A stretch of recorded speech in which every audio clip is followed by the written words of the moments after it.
बुलाया गया। नंद बाबा कहाँ प्रसादी पा रहे, ठाकुर के एक चित्र के देखे बिना छटपटाने लगते थे। आज उनको पता चला कि कन्हैया हमारो ना है, ये तो वसुदेव जी को लाला है।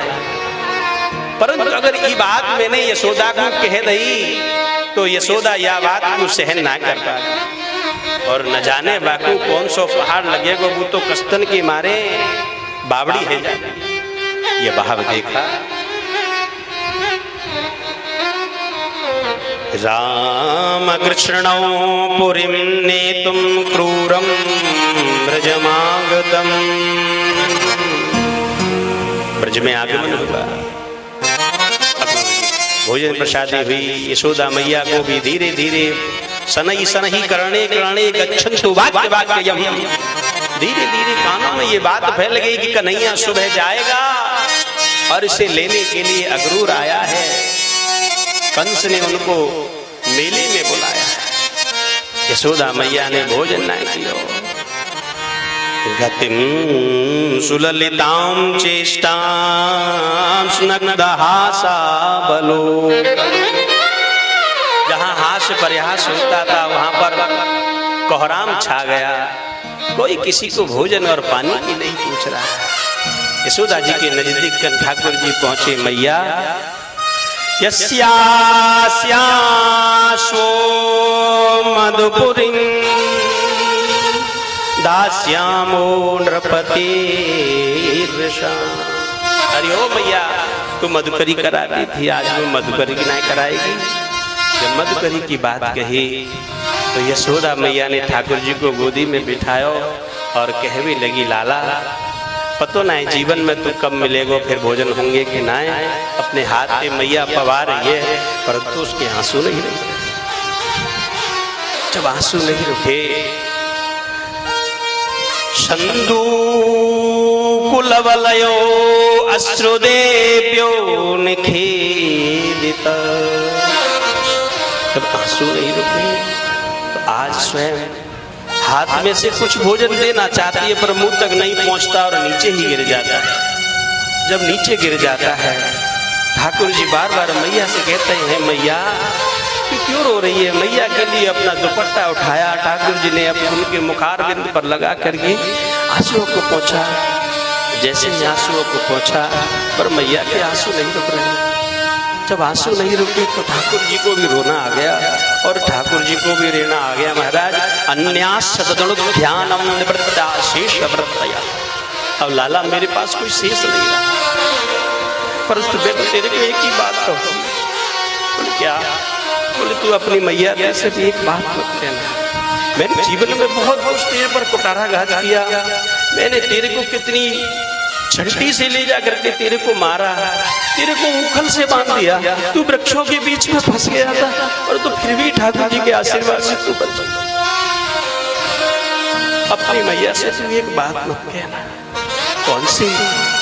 जब ये बात कही तो आज ठाकुर जी से मैया कहने लगी, लाला सब बात ने कहियो, पर मैंने तेरे पीछे एक दिन छड़ी लेके दौड़ी बाबा ते, तू अपनी मैया से मत कहियो भैया, क्योंकि हम तो भोले ग्वालवाल हैं, तू तो राजकुमार है, राजा को बेटा, हमको कहाँ पता भैया। हमारी इस झोली में काकू ठाकुर जी ने तेरे को घेर दियो, कितने दिन के लिए सुख भोगने के लिए भेजे। हे परमात्मा, तू अगर याहुए नाय देते तो कम से कम ये दिन तो नाय देखने पड़ते। जब ये भाव आया महाराज, ठाकुर जी को भी नहीं रहा गया। ठाकुर जी ने गलबैया पकड़ ली। ठाकुर जी, यशोदा मैया की और ठाकुर जी और मैया दोनों रो रहे, और ऐसे रोए महाराज। नंद बाबा को भी पता चला तो अक्रूर जी को बताई पर छोड़ के आए, और दोनों को रोते हुए देखा तो नंद बाबा भी नहीं रहे, और उनके आंसू से भी आंसू झटक रहे हैं। 84 खम्भे का बना हुआ महल आज उसमें शोक छाया हुआ है। कभी इस खम्भे को पकड़ते, कभी उस खम्भे को पकड़ते। रोहिणी मैया अपने बलदाऊ दादा को लेके बैठी।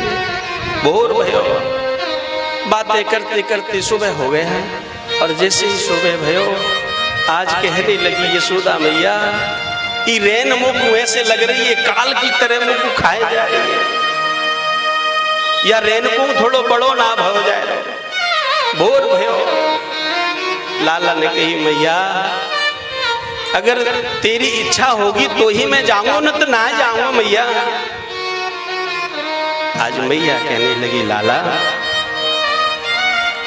अहो विदाता स्तव चिद दया। हे विदाता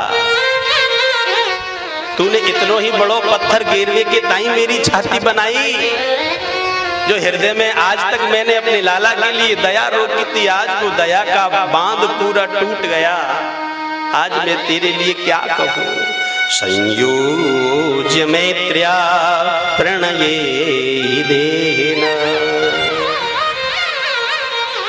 अब तो लाला ये केवल शरीर रह जाएगा, प्राण तो तेरे साथ ही गए। हमारा सुख चैन प्रेम हास परिहास जो कुछ है सब तेरे में बसो है।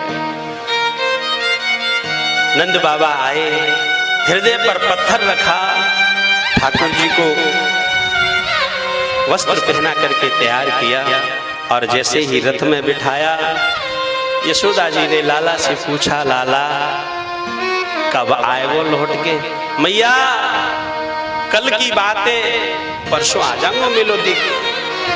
ठाकुर जी आज यहाँ से रथ धीरे धीरे चला, तो यशोदा मैया के रथ का पहिया पकड़ लिया और जैसे ही पहिया पकड़ा वो मैया ही जानती है, जिसका बेटा उससे दूर होके जाता है वो किसी से कुछ कह नहीं सकती, अपनी बातों को व्यक्त नहीं कर सकती। धीरे अपने किसी एक कोने के घर में बैठ करके रोती है, सिर्फ उन पलों को याद करती है जिन सुखों को मैंने प्रदान किया। भगवान इसको ऐसे ही सुखी रखना, इनके कष्ट मेरे को दे देना, मैं सारे कष्ट सहन कर लूंगी, परंतु अपने औलाद के सुख के लिए अपने सुख को नौछावर कर देती। आज महाराज ठाकुर जी चल दिए रथ में बैठ करके। गोपियों को पता चला तो मैया गोपियों ने आकर के आगे से रास्ता घेर लिया और रास्ते में आकर के लेट गई। और जैसे ही लेटी तो रथ जा रहा था, रथ डोरी बांधने रोक लिया और जैसे ही रोका अक्रूर ने तलवार निकाली, बोले क्यों रोक लिया रथ। देखा तो वहां इतनी गोपियां लेटी हुई हैं रास्ते में। आज ठाकुर जी ने कहा चाचा जी ये तलवार की बातों को नहीं जानती, ये तो प्रेम की पिपासा को जानती है। ठाकुर जी उनके नजदीक गए, गोपियों ने कहा कन्हैया तुम जान ही नहीं रहे थे, हमने तो इनका नाम अक्रूर समझ सुना था, ये तो बहुत अच्छे व्यक्ति थे, परंतु ये तो क्रूर निकले। क्रूरस्त्वमक्रूर समाख्याययास्मिन् चक्षुर्दत्तं हरसे।